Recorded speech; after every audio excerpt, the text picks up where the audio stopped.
Hi, I'm Ben Turpin and welcome to Whip Finished Industries, the final step in your fly fishing experience. Today we're going to talk about a fly that you should have in your box in December. It's the rubber leg stonefly. This winter we've had a lot of low water, and right now we're working on streams that really don't have a lot of depth, so big stonefly patterns are getting hung up. So the most productive stonefly I've been fishing this fall and into the winter has been the rubber leg stone. So it's a pretty basic pattern, not a lot of components, and the hardest part about tying it is dealing with the rubber legs. So we're going to start off with an Umpqua 204 nymph hook, and we're going to use some 6/0 black thread. We're just going to wrap a base and form a base for our lead. We don't want our lead spinning around the hook, and we don't want our legs spinning around the hook. So we're going to use a little 20 thousandths lead wire, which is a little thicker than normal. Just like usual, you can scroll down and you can look at all the materials listed in this fly. I like the 20 thousandths lead. It gives a little more weight. It's going to sink faster. And without a bead, we want to have a little heavier weight with this fly. So we're going to tie in our lead, and we're going to just wrap it down the hook shank. And I'm going to go about halfway down the shank.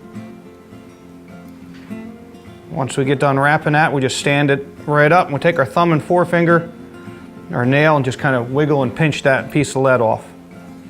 So once you get your lead wrapped, we're going to run our thread through the lead and lock it in place. And then we're going to make a nice tapered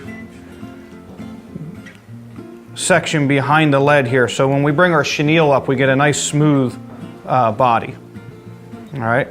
So we're going to move our thread back to the bend of the hook, kind of like right even with the barb, and we're going to take some of these sexy floss legs, and we're going to turn them into the tail and the legs of the fly.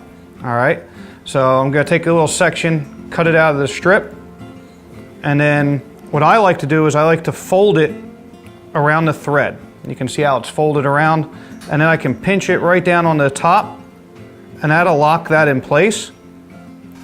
And then I can manipulate the legs with the thread, whatever direction you need to get them to go, to get them to lay as flat as possible. They're gonna wanna roll one side or the other, so you might take your thumb and push them into place, and they look pretty flat, just like a stonefly tail in the back. So our next step is we're gonna take some of this variegated chenille. This is a black and coffee color, probably the best color to use for this stonefly nymph. And we're going to strip off about a 1/4 to 1/8 inch of the chenille off the end, so you just have the thread sticking out. And that gives us a nice tie-in, so we can wrap that thread right on the shank of the hook. And we're just going to let that chenille hang over the back of the vise, and that way it's out of our way. So typically on the rubber leg stone, people tie in 3 sets of legs. Well, years ago, Dr. Henry Fremont, who was a good friend of mine, told me that fish can't count legs and they can't count wings. I kind of argue with them a little bit on that, but in this case, we're going to have legs, we're going to have antennas, so I'm just going to tie in 2 legs on each side. All right, so we're going to take our flexi legs. Oop, that one slid off.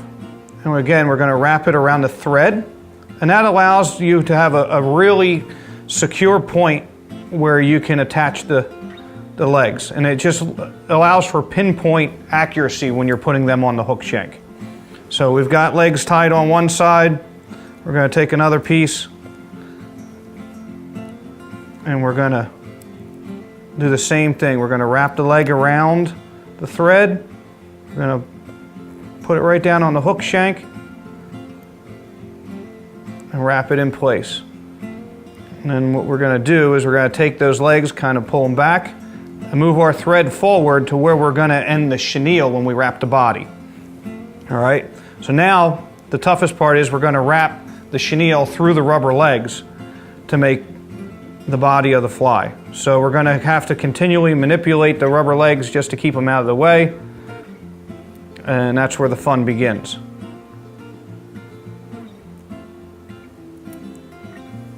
So, like I said, not a real complicated fly as far as materials go or even technique, but just getting the fly, getting the chenille wrapped through without catching the legs can be a bit of a challenge.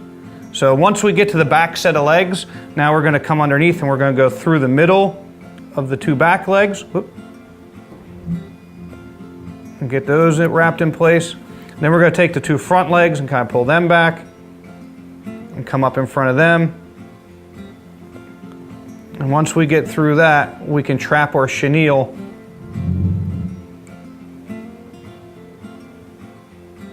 and tie that off. All right. So now we've got the main body tied. We're going to trim off that little extra. Okay. Take a couple more turns just to make sure we've got everything where we want it. Okay. Now, we need to put an antenna or front legs, depending on how you want to look at it. So we're going to take another small piece of the flexi legs and do the same thing we did earlier. I just manipulate, again, trying to manipulate things. If the legs are a little bit of a pain, you can take a little wire and wrap it around the hook and hold the legs back. All right, so we're going to do that. A little lead wire there, and that'll keep that out of the way. And then I'm going to attach my antennas. That one flipped over. So we're going to grab that. And we just have to wrap the antennas into place. Okay.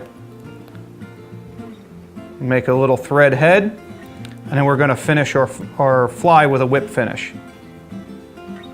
So we're going to whip finish over the rubber legs, come back around, and cut our thread.